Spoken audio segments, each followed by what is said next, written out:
Jadi gara-gara banyak kepentingan ini melihat tuh nggak pernah jujur gitu tuh. Nggak pernah jujur. Jadi kebodohan manusia justru karena melihat itu kalau dalam teori kitab. Makanya kalau dalam teori pesantren itu kebalik, anna sunyamun wa idza matu intabahu. Manusia itu hakikatnya tidur, baru setelah mati bangun. Misalnya kita di dunia nganggap uang itu penting, harta itu penting, jabatan penting. Setelah kita mati ternyata yang paling penting itu hanya sujud. Karena kamu itu kenangan ketemu Allah terbaik itu sujud. Yang kita anggap penting di dunia semuanya tidak penting. Yang kita anggap sepele kayak sholat ternyata itu super penting. Tapi sadar itu nunggu nanti di akhirat. Bismillahirrahmanirrahim. Assalamualaikum warahmatullahi wabarakatuh. Bismillahirrahmanirrahim. Tabarakalladzi nazzala al-furqana ala 'abdihi liyakuna lil 'alamin nadhira. Allahumma shalli wa sallim ala habibika Mustafa Muhammadin wa ala alihi wa sahbihi asma'in. Nama ba'du. Yang sangat kita hormati bersama ini ada Bapak Rektor, ada Bapak On, Bapak Rohidin, semua wakil rektor, semua yang ada di sini dan semua muhibbin, semua pecinta ngaji yang saya hormati. Meneruskan ngaji yang sempat tertunda sudah beberapa kali. Saya memang termasuk orang yang sangat menekuni ilmu seperti yang dikatakan Pak Fathul Wahid lagi. Dikatakan lagi berkali-kali bahwa memang penelitian itu saya berkali-kali bilang tidak harus orang-orang pinter banget sebetulnya. Karena perangkat yang disediakan Allah ini juga menyediakan untuk orang-orang bodoh. Dan itu hikmah terbesar dari Islam. Jadi Islam ini bisa difahami orang pinter juga oleh orang-orang yang enggak pinter. Saya punya kenangan tentang ilmu astronomi. Kita belajar falak itu jelimet Pak Fathul Wahid, jelimet sekali. Ketika ada perdebatan misalnya awal Ramadan itu Ahad sama Senin. Saya lagi misalnya Ahad, Minggu sama Senin. Karena kita ini di pesantren kalau bilang Minggu itu kadang dilarang, harus bilang Ahad. Apalagi kiainya Pak Fathul Wahid di Kudus, Kiai Turehan itu fanatik itu, enggak boleh orang bilang Minggu, harus bilang Ahad. Yang lucu itu ada seorang kiai yang sangat fanatik terhadap Islam, itu enggak mau kalendernya ditulis kenaikan wafat Isa Al-Masih. Karena keyakinan umat Islam bukan Isa yang wafat tapi Sibeh Isa. Itu di kalender Kudus kan wafatnya dalam kurung Sibeh Isa. Ya, yang menyerupai Isa, jadi saking fanatiknya tetap menulis sesuai keyakinan. Saya teruskan. Orang kadang bilang begini, cara orang yang tidak mendalami ilmu. Sama-sama kiai, sama-sama ormas Islam kok beda awal Ramadan, sehingga jadi debat Ahad atau Minggu sama Senin. Saya punya mak-mak ya, kalau orang sepuh itu yang dulu ikut buyut saya. Jadi saya ini generasi kelima itu orang itu muammar, ditakdir umurnya panjang. Itu bilang gini, Gus, sebetulnya untuk tahu kalender yang benar mana itu gampang katanya. Cari tanggal 15. Nanti kelihatan siapa yang salah. Ternyata betul. Kalau dihitung Ahad, nanti 15-nya misalnya jatuh hari apa? Nanti kelihatan, ternyata pas yang dikatakan 15 versi Ahad itu bulan belum purnama. Purnamanya itu di versi mereka yang tanggal 16. Berarti benar mana? Yang Senin kan?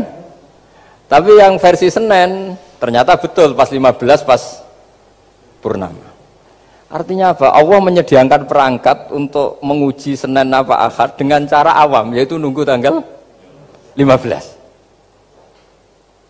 Artinya gini, kata siapa yang tahu itu hanya orang pinter gitu. Orang awam juga bisa tahu. Karena agama ini milik bersama, ya milik orang pinter, milik yang tidak pinter.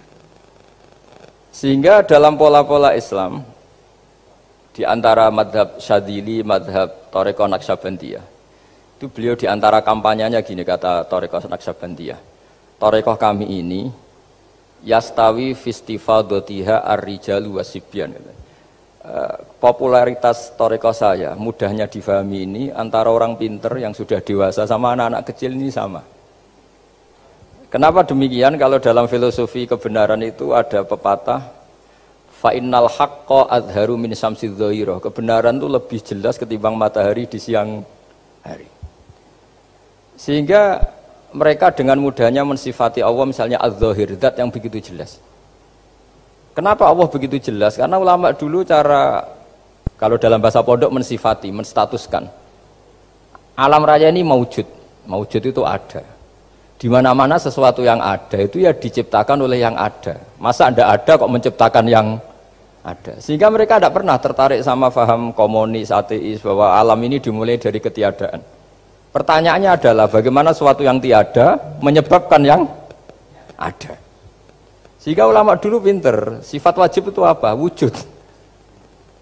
Karena alam raya ini kadung wujud, kadung maujudat, maka Allah harus wujud. Berhubung wujudnya Allah itu wujud penyebab, harus kodim atau harus awal. Masa penyebab datangnya terlambat dulu yang jadi efek dari penyebab itu. Sehingga mereka dengan gampangnya mensifati Allah az-zahir, zat yang begitu jelas. Sehingga Imam Sibawayh ahli nahwu itu juga mengenali Allah lewat teori nahwu. Beliau bilang Allah itu siapa? Allahu a'raful ma'arif, zat yang paling mudah dikenali.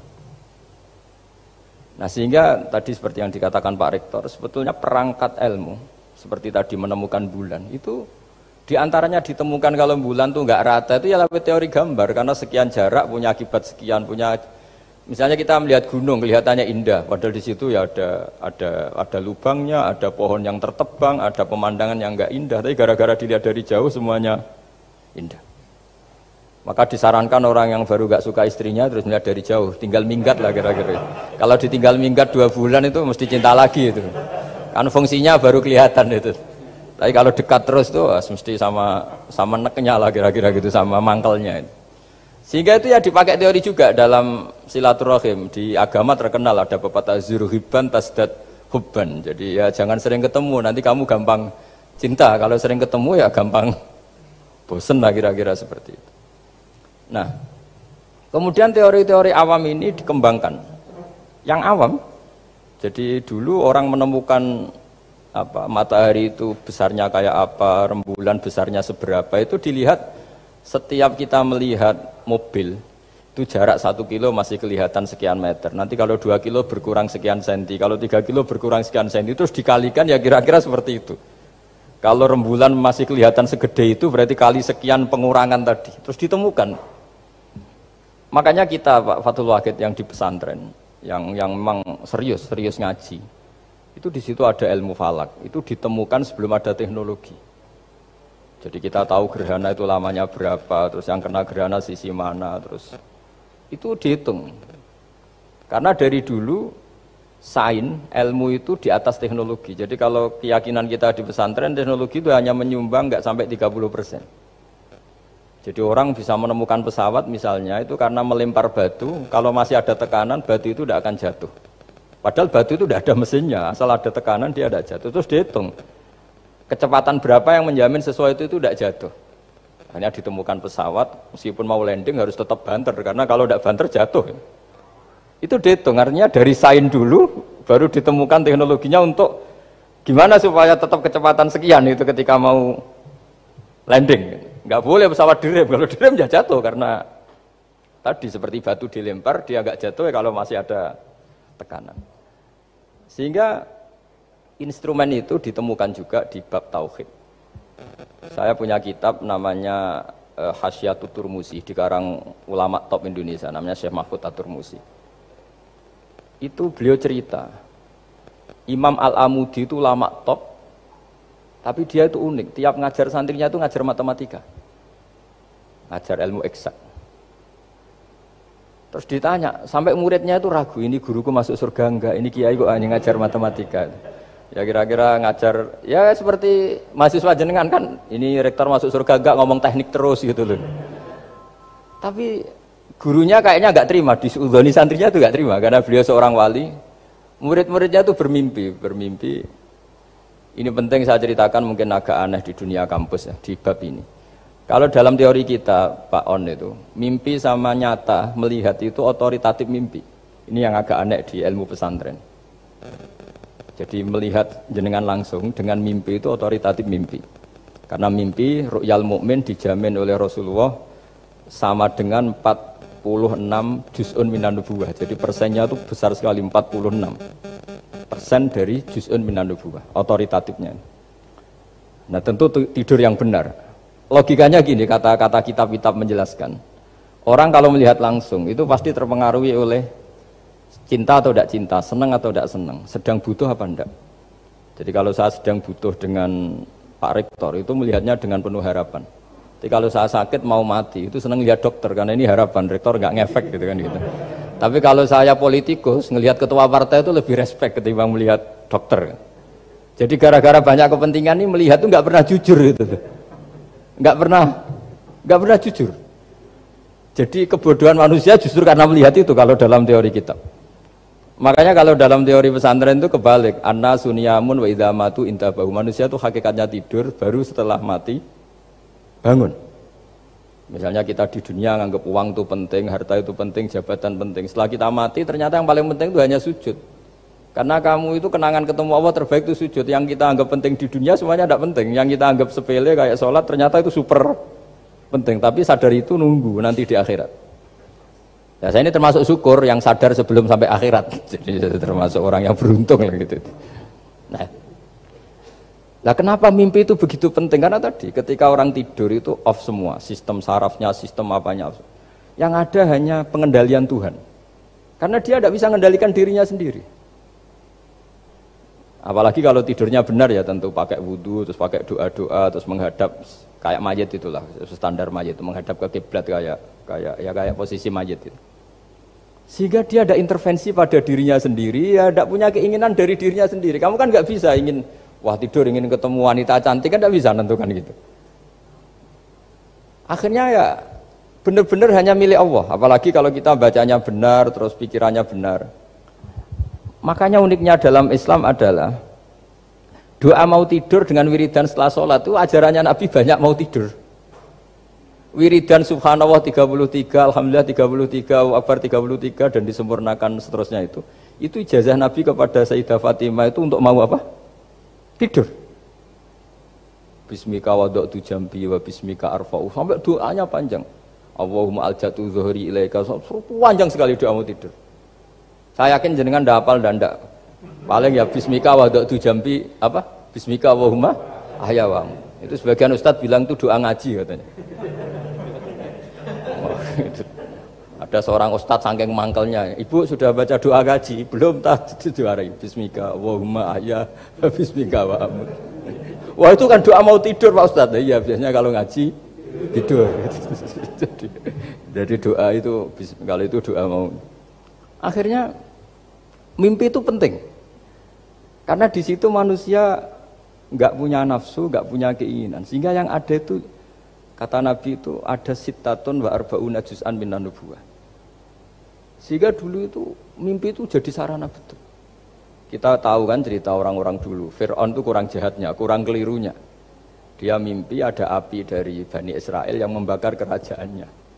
Dan semua pentakwilnya sepakat itu maksudnya Anda akan dihabisin kerajaan Anda oleh bayi dari Bani Israel. Begitu juga raja zaman Nabi Yusuf itu mimpi kalau ngalami ada 7 sapi yang gendut dimakan oleh 7 sapi yang kurus. Jadi mimpi itu sarana bahkan dari orang kafir. Karena ya tadi yang preman ya nggak ada premannya, yang soleh ya nggak ada solehnya, semua dikendalikan oleh Allah Taala pas tidur. Sehingga tidur ini menurut agama lebih otoritatif, asal dengan tidur yang benar. Jangan tidur sambil ngerokok terus terbangun karena ininya kena itu. Nah, cerita-cerita unik begini kalau tidak orang pesantren itu tidak tahu. Karena ini memang khas-khas pembalikan satu fakta yang diyakini orang banyak. Sehingga ulama dulu itu cerita, ini saya teruskan. Imam Amudi itu akhirnya murid-muridnya mimpi. Mimpi di situ tanya, Pak Ustadz, Anda masuk surga enggak ketika hidupnya hanya nerangkan matematika? Oh iya, saya bahkan enggak sekedar di surga. Malaikat dikumpulin Allah untuk mendengarkan presentasi saya ngajar matematika. Jadi kata dia cerita, Allah bilang gini ke malaikat, hei para malaikatku, kenapa kamu iman sama saya? Ya karena saya melihat engkau ya Allah, melihat kekuasaan engkau. Tapi imannya orang ini itu melebihi iman kamu. Wah ya tidak bisa, saya melihat engkau langsung, ini tidak melihat engkau langsung. Kenapa begitu yakin seperti yakin kita? Oh iya. Terus Imam Amudi, silahkan ajari matematika. Imam Amudi mulai ngajari matematika. Terus beliau ngajari ya sederhana. Angka 2, 3 sampai ribuan sampai jutaan itu bin nisbat ilal wahid nisbatun wahidah, yaitu nisbatul far'i ilal asli. Hanya ngajar itu tok. Dunia ini apapun banyaknya variannya, apapun banyak makhluknya, itu semuanya adalah nisbatul far'i ilal asli. Angka 2 ya cabangnya 1, 1 juta ya cabangnya 1, semua itu dimulai dari 1. Jadi di mana-mana hitungan itu dimulai dari 1. Dan 1 ini harus ada, yaitu Tuhan. Matematika akhirnya malaikat, keren juga maksudnya. Keren juga maksudnya. Akhirnya Allah bilang, dan itu didawuhkan juga oleh Rasulullah SAW, tuba liman amana bi walam yaroni. Yang hebat itu imannya orang yang enggak melihat saya. Makanya masyhur itu, malaikat ditanya Allah, siapa imannya yang paling kuat? Ya kita, karena melihat engkau langsung ya Allah. Para nabi. Terus tapi yang dari sekian pertanyaan itu jawab sama, yang paling ajaib adalah umat-umat Muhammad di akhir zaman, enggak menangi nabinya, juga enggak pernah lihat surga neraka, tapi iman sama saya. Dan mereka punya cara untuk imannya itu berkualitas sama dengan kamu para malaikat. Ya diantaranya dengan cara logika tadi yang saya utarakan tadi. Am khuliqu min ghairi syai'in am humul khaliqun. Kalau alam raya ini wujud, maka penyebabnya harus sesuatu yang wujud. Masa sesuatu yang enggak wujud menyebabkan yang wujud. Kalau angka 10 ada, 1 juta ada, pasti dimulai angka 1. Makanya nisbatus naini wal arba'ah ila ma la nihayatalaha, itu semuanya nisbatul far'i ilal asli. Semua angka berapapun jumlahnya itu binisbat ilal wahid adalah nisbatul far'i ilal asli. Itu cara-cara, makanya tadi kajian ilmu itu tidak ada habis-habis. Makanya perasaan saya itu kemungkinan orang Islam jadi ateis itu kecil, Pak Fatullah. Saya punya kitab, ini saya ulang lagi, kitab calon wali. Kenapa saya sering cerita wali? Kalau di kampus itu kan orang inginnya ya jadi dekan, jadi rektor, atau jadi menteri lah kira-kira gitu. Kalau di pesantren orang itu cita-citanya satu, ingin jadi wali. Ya supaya majelis ini barokah, saya tidak perlu cerita dunia kampus. Kalau cerita kan corong Jawa nguyai segoro lah. Bongso keinginan gitu kan tidak selera saya, juga ada dunia saya. Supaya sampai dapat ilmu ya saya cerita dunia. Itu kitab, saya punya kitab calon wali lah kira-kira, atau wali sudah wali top, namanya kitab Tasbihul Fuad, karangannya Sayyid Abdul Haddad. Itu beliau cerita, di antara ceritanya itu unik, kata beliau begini, saya itu tidak khawatir orang Islam jadi murtad, apalagi jadi ateis, karena kalimat la ilaha illallah itu sahlatun qoribah, kalimat yang mudah sekali. Sehingga saya tidak khawatir orang Islam yang ketemu orang ateis, ketemu orang macam-macam, asal diajari kalimat ini secara benar. Terus beliau cerita, yang saya takut tuh mereka masalah perempuan dan harta. Kalau iman kayaknya enggak. Singkat cerita yaitu di kitab seperti itu. Singkat cerita saya ketemu banyak orang yang kuliah di McGill atau kuliah di Amerika, di Jerman, mungkin di Norwegia, di mana-mana, di Australia, dan ketemu teman-teman yang di Korea Selatan juga. Mereka itu orang kebanyakan yang nyuwun sewu enggak keluarga kiai, tapi mereka enggak ada yang enggak tetap iman. Ketika saya tanya, kenapa Anda tetap iman? Padahal ada beberapa negara yang lebih stabil, lebih makmur dibanding negara yang mengklaim sebagai negara Islam. Itu cara berpikir ya sederhana. Enggak lah Gus, kayaknya kok Tuhan kok ada tanggal lahirnya? Enggak lah, kayaknya yang namanya Tuhan tuh ya awal lah. Masa pencipta langit bumi dituhani orang yang lahirnya di bumi, kayak enggak lah kayaknya. Jadi ya berpikir sederhana. Padahal ya kurang ajarnya Masya Allah. Anak ini ya dugem ya macam-macam. Tapi kalau ditanya disuruh yang lain nggak mau dia. Enggak lah, kayak yang benar tetap Islam. Karena kalimat ini, yaitu tadi eksistensi Tuhan, tadi eksistensi Allah itu, la ilaha illallah itu kalimatun sahlah, kalimatun qoribah, kalimah yang begitu mudah difahami. Kenapa mudah difahami? Misalnya kita ngaji, Tuhan itu siapa? Yang menciptakan langit dan bumi. Dengan misalnya perbandingan Tuhan itu siapa? Yang lahir di bumi tahun sekian. Enak mana cara kita menerima itu? Kan keren yang menciptakan langit dan bumi. Tuhan itu siapa? Yang ada sebelum langit dan bumi. Dengan misalnya Tuhan adalah yang lahir di bumi. Keren mana? Nah, bayangkan kalau kita punya Tuhan Fir'aun. Sudah mati jadi tontonan kan, terus gak keren maksudnya punya Tuhan kok seperti itu. Nah ini yang katanya Syekh Abdul Haddad, kalimat ini sahlatun qoribah. Sehingga kalimat ini pula yang kita dilatih La ilaha illallah kalimatu haqqin 'alaiha nahya wa 'alaiha namut wa 'alaiha nub'ats atau wa biha nub'atsu insyaallah taala minal aminin. Nah, saya sebetulnya tadi datang itu tidak ingin menjelaskan ini, tapi tadi kata Pak Fathul Wahid, ilmu itu kalau dikaji tambah hari tambah mudah, karena perangkat untuk menemukan bulan itu misalnya nggak rata itu gampang sekali. Pakai teori pemandangan ya bisa, pakai teori gambar juga bisa. Kalau teori pemandangan tadi, kalau kita bisa melihat mobil 2 meter masih kelihatan 2 meter, itu dengan jarak berapa masih orisinil seperti itu. Tambah jauh, tambah tidak kelihatan, tambah jauh, tambah. Nah ternyata setelah 5 kilo misalnya tidak kelihatan, berarti untuk jumlah 2 meter hilang per 5 kilo. Nah berarti kalau bulan masih kelihatan segitu, berarti jarak kita dan bulan kira-kira sekian ribu kilo, itu bisa dihitung, itu tanpa teknologi. Makanya sebetulnya teknologi itu nyumbang itu nggak sampai 30%, yang paling banyak ya sains tadi, pengetahuan itu yang kayak tadi orang menemukan pesawat, itu kontribusi terbesar tetap pengetahuan. Misalnya pesawat dari bahan ini kalau kecepatan sekian kena angin pecah enggak, tetap pengetahuan yang menopang itu. Teknologi kan paling mengantar supaya pesawat kecepatan sekian didorong mesin sekian dengan apa begitu. Nah, pesantren seperti kita ya, saya ini dididik Mbah Mun, dididik bapak saya, buyut-buyut saya, kiai. Itu sekali alim, yang alim betulan, itu ya alim betul. Ya karena memang yang repot nih sewu yang agak-agak dukun itu ya ribet itu. Penting rambutnya gondrong, terus terkenal gak pernah mandi, terus nanti ada orang tertentu tertarik minta doa, ini yang ribet ini, susah ini sertifikasinya susah ini karena. Tapi kalau kita ini di pesantren yang coro sertifikasinya jelas. Jadi berani jadi Gus harus bisa baca Mu'in gitu, berani jadi Kiai harus bisa baca Wahab. Aturan mainnya jelas kalau di ini. Yang repot tuh yang sebagian itu aturan mainnya tidak jelas. Terus promosinya itu pernah datangi menteri loh, pernah datangi, wah ya ribet kalau ukuran keren tuh didatangi apa? Menteri atau pejabat. Saya teruskan ya, karena ilmu itu harus menyelamatkan kita sampai di depan Allah Subhanahu wa Ta'ala. Nah, ketika kita menyifati Allah itu az-zahir, zat yang begitu jelas. Itu kalau kita kan kok begitu jelas padahal nggak bisa dilihat, terus kita sendiri tidak pernah melihat. Tapi eksistensi Tuhan sebagai Tuhan, yaitu al-wajibil wujud, itu jelas sekali karena nggak mungkin suatu yang wujud diciptakan oleh yang tidak wujud. Kenapa harus awal? Masa pencipta datangnya terlambat? Terus juga harus bakok itu abadi atau al-akhir kalau dalam bahasa Quran. Masa zat yang superior kemudian kalah sama yang diciptakan. Berarti nanti ada kekuatan besar yang mengalahkan Tuhan. Ya kan ya aneh, kekuatan ini dalam kendalinya kemudian Allah kalah kan tidak mungkin. Makanya disebut al-akhir. Allah pasti tidak ada yang mengalahkan.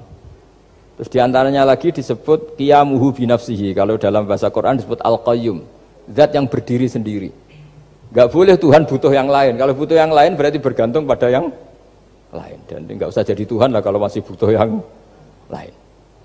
Sehingga karena kekuatan ini, saya ulang lagi, karena kekuatan ini, ketika anak-anak mahasiswa kuliah di Jerman atau di Swiss, di negara-negara yang lebih bahagia ketimbang negara yang mayoritas Muslim, itu mungkin mereka tertarik sama sistem negara itu karena ada jaminan sosial ini. Tapi nggak pernah tertarik sama Tuhannya negara itu, karena dihitung-hitung tadi Tuhannya mesti keren kita gitu. Jadi, nah ini cerita ke saya Abdul Haddad, kata saya Abdul Haddad, kamu tidak usah khawatir lah umat Islam murtad atau jadi ateis gitu, karena penjelasan tauhid Islam itu begitu jelas. Jadi by design manusia itu pasti nerima tauhid kira-kira gitu. Jadi ini pentingnya adz-dzahir. Jadi Allah itu begitu apa? Jelas. Tapi Allah juga mensifati dirinya al-batin. Nah, al-batin itu gak mudah dikenali. Kenapa? Karena tubuh kita desainnya ini profan, tubuh kita tidak sempurna, rentan. Nah, tentu sesuatu yang nggak sempurna ini tidak bisa melihat zat yang super apa? Sempurna. Kita bisa rusak sementara Allah tidak. Nah karena alasannya tubuh kita ini didesain untuk rusak, maka di surga itu keyakinan para ulama orang bisa melihat Allah karena desain tubuhnya sudah dirubah dari desain profan menjadi keabadian. Sehingga di sini terus ada kelayakan melihat. Itu pun tetap min ghairi kaifin walan hisorin, tetap ya bisa melihat, tapi corong Jawa itu kecelok melihat tapi tidak sampai faham. Karena bagaimanapun Allah itu la tudrikul absar wa huwa yudrikul absar. Bagaimanapun Allah itu laisa kamitslihi syai'un, tidak ada padanannya. Jadi makanya Allah punya sisi adz-dzahir bisa dikenali sekali. Kenapa? Ya tadi nisbatus naini wal arba'ah ila ma la nihayatalaha itu nisbatul far'i ilal asli. Saya punya kitab Pak Fathul Wahid, diajar Mbah Mun dulu, kitab Al-Husunul Hamidiyah. Itu yang ngarang itu ya kayak kelihatan ngawur, tapi ngawurnya orang alim. Jadi di situ ada gambar, gambarnya itu nggak jelas. Mungkin pengarangnya juga nggak bisa gambar kayaknya. Wah bulat, benang bulat ada, gambar gunung ada, gambar yang tambah ngawur ya banyak sekali. Gambarnya itu nggak ada yang jelas. Tapi dari nggak jelas itu beliau bilang gini, gambar yang bulat ini, yang nggak jelas ini, tetap kamu punya rumus kan? Itu dimulai dari satu titik. Mbok gambar gedung tingkat 5, mbok gambar hutan ada harimaunya, tetap dimulai dari satu titik. Ya alam raya ya seperti itu, mbok ada Mars, cek mau ada Jupiter, kayak tetap dimulai dari situ titik. Nah ini namanya nuqtatul wujud, titik kewujudan, yaitu Allah Subhanahu wa Ta'ala. Sehingga ketika kita ngaji, ketika di pesantren dulu, penjelasannya adalah Al-Quran maknanya dipadatkan di Fatihah, Fatihah dipadatkan di Bismillah, katanya Bismillah dipadatkan di titiknya ba. Nah titik ba ini dianggap titik awal wujud, bi kana makana wa bi yakunu mayakun. Kira-kira Allah mentitahkan karena saya semuanya yang ada, dan karena saya yang mau ada bisa saya adakan. Nah, itu sirinya lah. Jadi menerangkan tauhid itu pakai gambar. Gambarnya keliru sekali lah kalau dalam orang seni mesti lihat nggak seni itu. Karena dia nggak butuh gambarnya, butuh mau menjelaskan buat dunia sebanyak ini, buat alam raya sebanyak ini tetap dimulai dari satu titik. Nah, sehingga di sini ada tauhid qul huwallahu ahad. Allahus samad, tak terus ya. Nah saya mohon lewat penjelasan ini ya, baik orang yang ahli teknik maupun ahli medis, ahli apa saja, tolong latihlah memberi penjelasan yang mudah, sehingga agama ini mudah dicerna. Sehingga kalau ini dijelaskan cara mudah beragama itu jadi gampang. Makanya ciri utama agamanya orang-orang baik itu satu, man radiya billahi robba. Radiya itu seneng banget. Kenapa senang banget? Karena memang agama ini nyaman, indah. Jadi datang dengan kebenaran yang mudah dicerna. Coba kalau agama ini datang dengan cara misalnya gini, kamu harus menuhankan ini.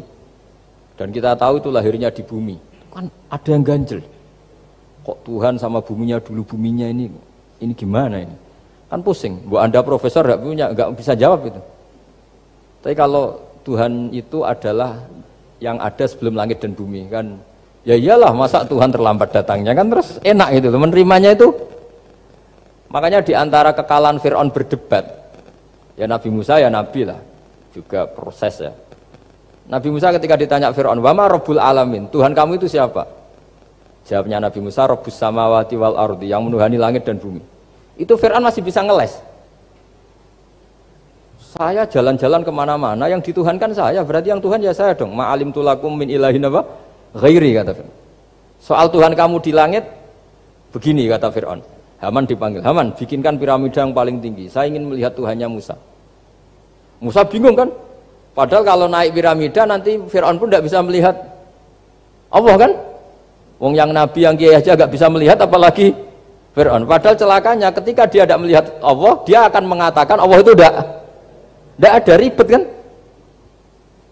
Itu penjelasan tentang Tuhan ini sebetulnya sudah absolut lah. Rabbus samawati wal ardi, Tuhannya langit dan bumi. Tapi itu gak ngefek, di perdebatan gak ngefek. Yang ngefek adalah ketika Musa bilang gini, Rabbukum wa rabbu abaikumul awwalin, sing nuhani buyutem.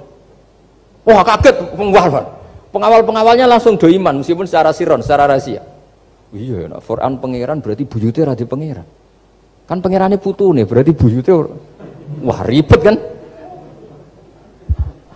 Ya kalau Fir'aun Tuhan, bapaknya tambah Tuhan kan, mbahnya, buyutnya. Akhirnya kata pengawal Fir'aun, geblek tenan Fir'aun. Artinya apa? Kadang argumentasi yang sudah benar, yaitu Tuhannya langit dan bumi kan ya benar lah. Tapi itu tidak ngefek, di perdebatan tidak ngefek. Yang ngefek adalah ketika Rabbukum wa rabbu abaikumul awwalin, yang nuhani nenek moyang kamu. Orang mulai mikir, kalau Fir'aun itu Tuhan, lalu nenek moyangnya Tuhannya siapa? Jadi ini seninya, makanya diantara syarat Nabi, jadi Nabi itu sidik, amanat, tabligh, fatona. Fatona itu ada kecerdasan. Dulu Nabi ya sering dibully, jangan kira Nabi itu enggak sering dibully, sering juga Pak Rektor. Jadi ada unta itu kena kudis. Kudis itu ya jenis penyakit menular lah. Nabi dengan teori tawakalnya, Nabi itu punya dua teori, kadang pakai teori tawakalnya, kadang pakai teori preventif. Makanya Nabi pernah ngendikan kalau ada penyakit menular di situ, kamu jangan di situ.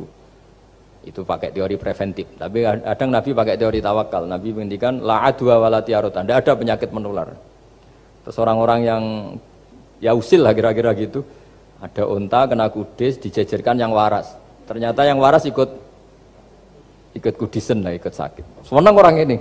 Ya Rasulullah ini saya jejerkan ternyata yang enggak tertular jadi tertular. Padahal engkau bilang enggak ada penyakit menular. Nabi jawabnya lucu.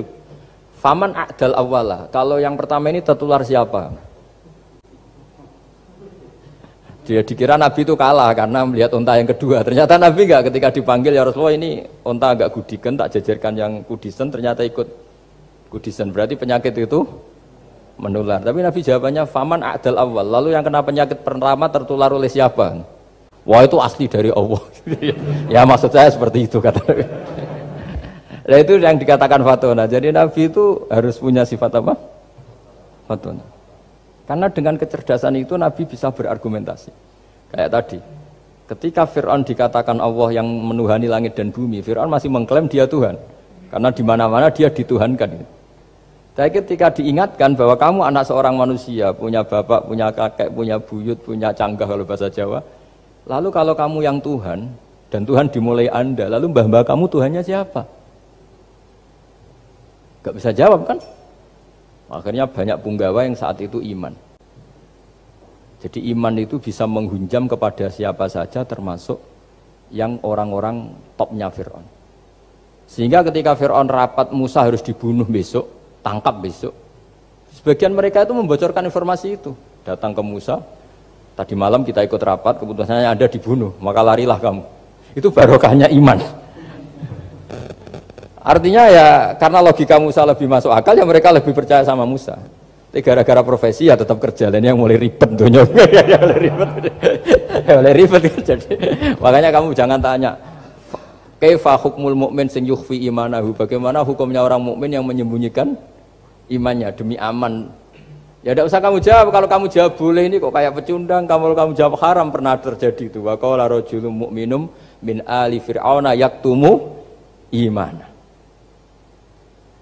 Ya, ini khazanah ya, jadi saya mohon mengkaji Islam itu harus dengan sisi-sisi yang bisa difahami orang pinter juga orang bodoh.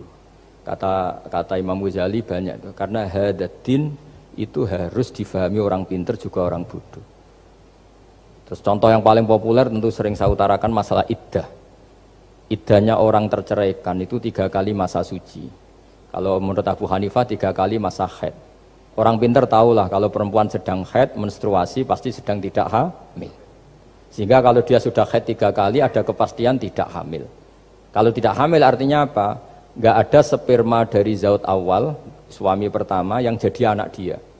Padahal tujuan iddah adalah nanti kalau di hubungan suami istri sama suami kedua jelas anaknya suami kedua. Tapi kalau andai kan tidak ada iddah kan malam hubungan suami istri, pagi bentrok cerai, terus kawin. Kumpul suami istri lagi terus nanti anaknya itu anaknya siapa? Kan enggak jelas. Kalau sampean bisa klaim lewat DNA juga mungkin secara ilmu objektif Pak Rektor. Masalahnya juga bisa disuap kan? Saya sering dibantah orang-orang itu. Wah Gus DNA itu otoritatif karena gini-gini enggak mungkin bohong kamu. Ya DNA-nya enggak bohong, pegawainya bisa disuap kan? Kayak enggak tahu manusia apa enggak tahu Indonesia, enggak tahu terus. Itu yang sensitif itu, yang mulai wilayah sensitif itu. Kayak gak tahu manusia apa kayak gak tahu Indonesia? Manusia aja ya sudah. Berarti Anda sangat nasionalis. Jadi ribet kan? Maka dianjurkan ada iddah. Dengan iddah selesai berarti benar-benar perempuan ini baru atur rahmi, rahimnya steril dari unsur mani zaut awal. Dan kalau 3 kali masa suci itu artinya apa? Kira-kira 3 bulan. Kira-kira ya, wal mutallaqatu yatarabbasna bi anfusina salah satu apa? Quru. Pertanyaannya kalau 3 bulan, andai kan tidak pakai teori ilmiah, menstruasi itu sudah teori ilmiah. Ada yang tanya ke saya, Gus kenapa harus sampai 3 kali, padahal menstruasi pertama pasti sudah ada hamil. Saya jawab, menstruasi pertama itu namanya keluar darah. Nggak ada jaminan kalau itu haid, bisa saja keluar darah karena kaget, karena kecelakaan, karena apa. Sehingga kalau misalnya perempuan diceraikan, Gus saya sudah haid, yang jamin kalau itu haid siapa? Maksudnya keluar darah dengan makna tidak hamil. Bisa saja keluar darah kali ini faktor kaget ya, atau faktor kecelakaan. Tapi kalau sampai 3 bulan, karena per bulan haid sekali, itu meskipun haidnya keliru, haid keliru itu misalnya sebetulnya itu enggak darah haid, tapi darah penyakit, istikhadah, kan tetap kelihatan. Masa 3 bulan enggak bleeding Joro Jawa? Kan mesti bentuknya tubuh sudah berubah. Artinya kata ulama-ulama, agama ini enggak bisa hanya mengacu ilmu. Kalau mengacu ilmu haid sekali sudah cukup. Tapi kenapa harus 3 kali? Karena 3 kali orang awam tahu semua kalau itu sedang hamil atau tidak hamil. 3 bulan dari dicerai kan kelihatan kalau hamil ya bentuk tubuhnya sudah rubah, kalau enggak. Intinya agama ini harus agama yang mudah difahami orang pinter, juga difahami orang yang tidak pinter. Kayak tadi bulan tadi, saya juga gak ngira kalau orang goblok jadi pinter itu. Jadi ini cerita ya, jadi supaya kita meskipun di lembaga kampus, di lembaga modern, jangan lupa tradisi-tradisi kebodohan ya diabadikan lah kira-kira itu, karena bodoh itu kadang ya penting. Makanya kalau cerita di dunia wali itu kacau, Anda boleh gak nerima cerita ini, tapi Anda harus percaya kalau kekuasaan Allah itu tidak terbatas. Kenapa orang Madura begitu mencintai kiai? Sebetulnya niatnya ya agak baik, tapi ya nggak baik tapi baik. Ada santri itu Madura, dia saking percaya sama kiai itu ya khidmah, bikin teh, masakan kiai, mijitin kiai, pokoknya waktunya diberikan semua untuk kiai. Dan dia nggak pernah ikut ujian, apalagi ujian kelulusan disertasi dokter nggak pernah dia. Kalau sekolah nggak pernah ikut ujian. Sudah ya saya ridho jadi orang bodoh, sementing ikut jenengan. Suatu saat orang ini mati, kiainya tuh pusing, waduh mati. Ini di dalam alam mimpi itu, kamu boleh gak percaya, nggak wajib percaya memang. Ini kan ada akidah, jadi tidak wajib percaya. Ditanya sama malaikat, Marabbuka, Tuhan kamu siapa? Jawabannya lucu, malaikat kamu itu gimana? Di mana-mana tanya sama orang pinter, orang bodoh kok kamu tanya? Pusing kan malaikatnya. Di mana-mana namanya tanya, itu ya sama orang pinter, masa orang bodoh ditanya? Yang bener aja kamu. Makanya bodoh ini ya senjata, makanya ini kita kalau pinter ya alhamdulillah, kalau bodoh ya alhamdulillah. Karena bodoh itu penting. Kalau negara ini tidak makmur, yang disalahkan mesti para rektor. Gunanya apa ada rektor kalau nggak solusi bagi bangsa ini? Orang bodoh pasti nggak disalahkan kan? Nanti kalau ada hisab, kenapa Indonesia carut marut? Yang dipanggil Allah itu menteri, rektor, pasti itu. Apa kontribusi Anda sebagai orang pinter, sebagai profesor, sebagai orang bodoh aman? Santai, nggak kena panggilan kan? Karena ada harus bertanggung jawab. Akhirnya terus malaikat tanya, lalu yang pinter siapa? Yang di atas itu, kiainya yang nalkin itu, yang di atas itu. Walhasil kiainya itu karena wali itu dengar, ya wile cung bodoh kok terus nganti wis mati. bodoh kok kamu bawa sampai mati. Jadi kadang orang bodoh itu ya pinter tadi, malaikat tuh kamu tuh gimana? Di mana-mana tanya itu ya sama orang pinter. Orang bodoh kok kamu tanya? Ya, ribet kan kalau sudah ketemu seperti itu. Nah, Nabi juga sering ngalami dialek sama orang bodoh. Kadang Nabi yang ngalah, kadang logikanya orang bodoh itu lebih gampang. Itu ada orang pencari dop itu semacam kayak biawak ya. Tapi tidak biawak, kayak semacam biawak. Ketemu Nabi, kamu tahu kalau saya ini Rasulullah? Tidak tahu ya. Ya kamu harus iman kalau saya ini Rasulullah. Hatta yu'mina laka hadad dob. Ya kalau hewan ini iman sama kamu ya saya iman. Ribet kan ukurannya itu. Waduh, untung Nabi betul. Terus Nabi tanya, Dob, kamu tahu kalau saya Rasulullah? Terus Dobnya saat itu bisa bicara, asyhadu annaka Rasulullah, terus baru iman. Imannya tanya, kenapa kamu iman sama Rasulullah? Hewan aja tahu kalau dia Nabi, apalagi manusia.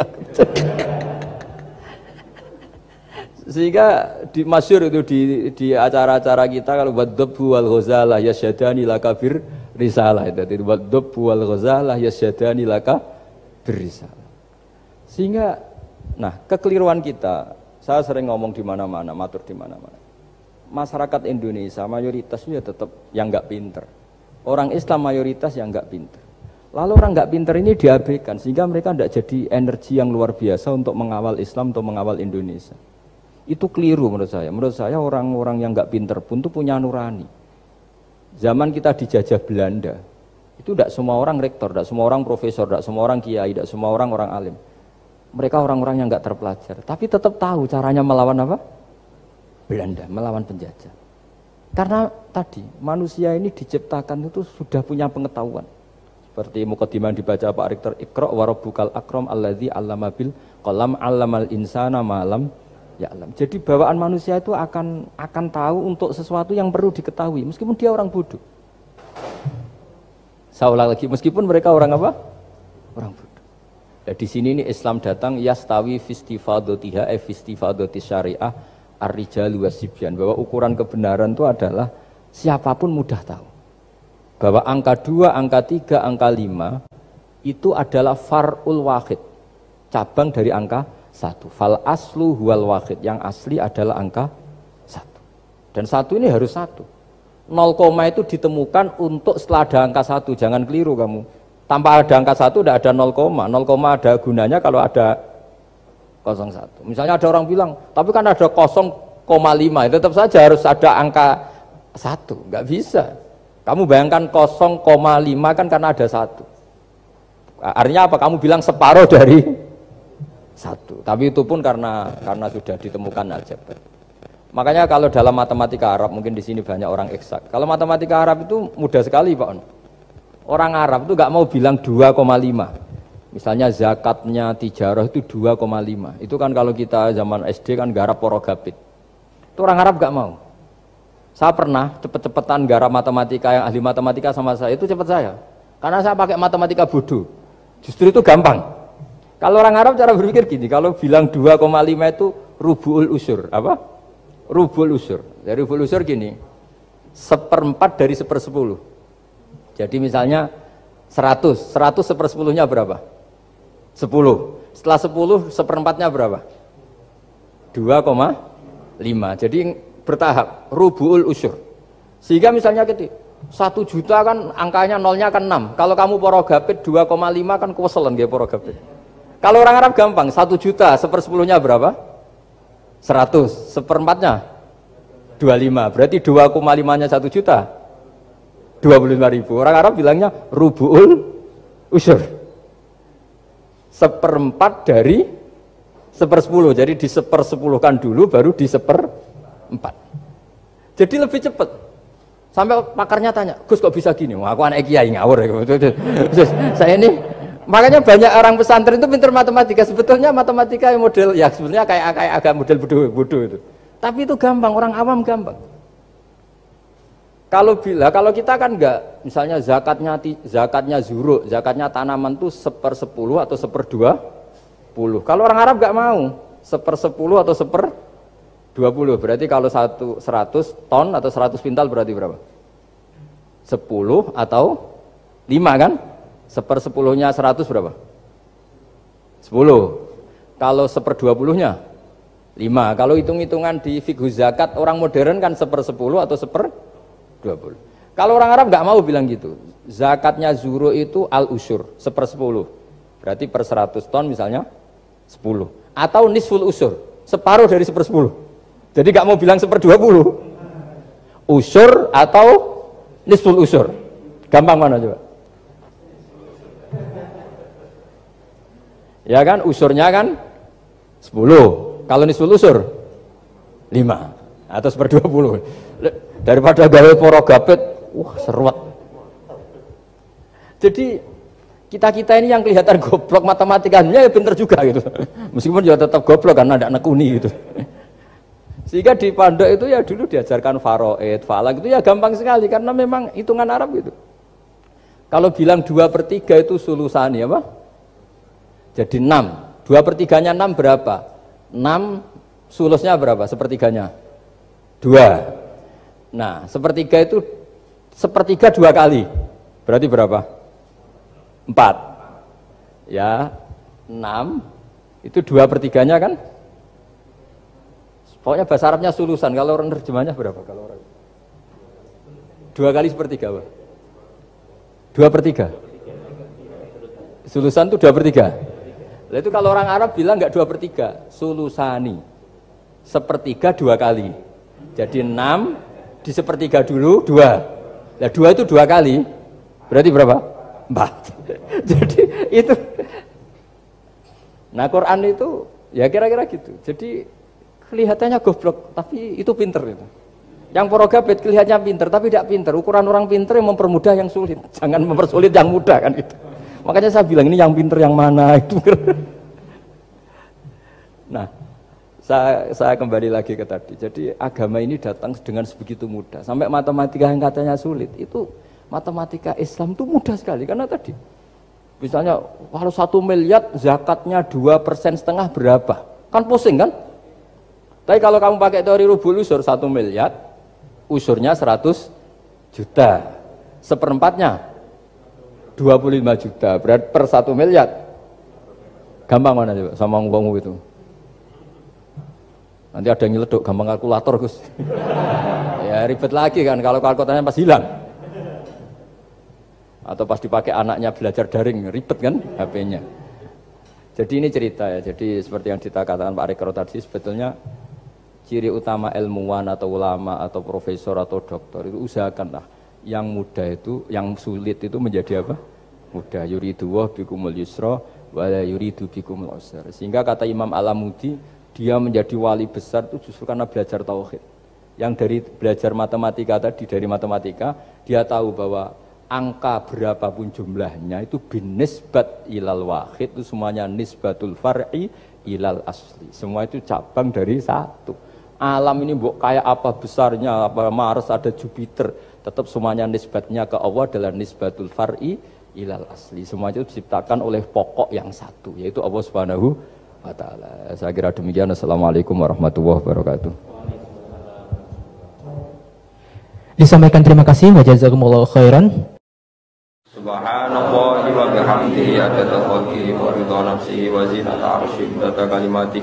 Subhanallahi wa bihamdihi adada khalqihi wa ridha nafsihi wa zinata arsyihi adada kalimatih. Subhanallahi wa bihamdihi adada khalqihi wa ridha nafsihi wa zinata arsyihi adada kalimatih.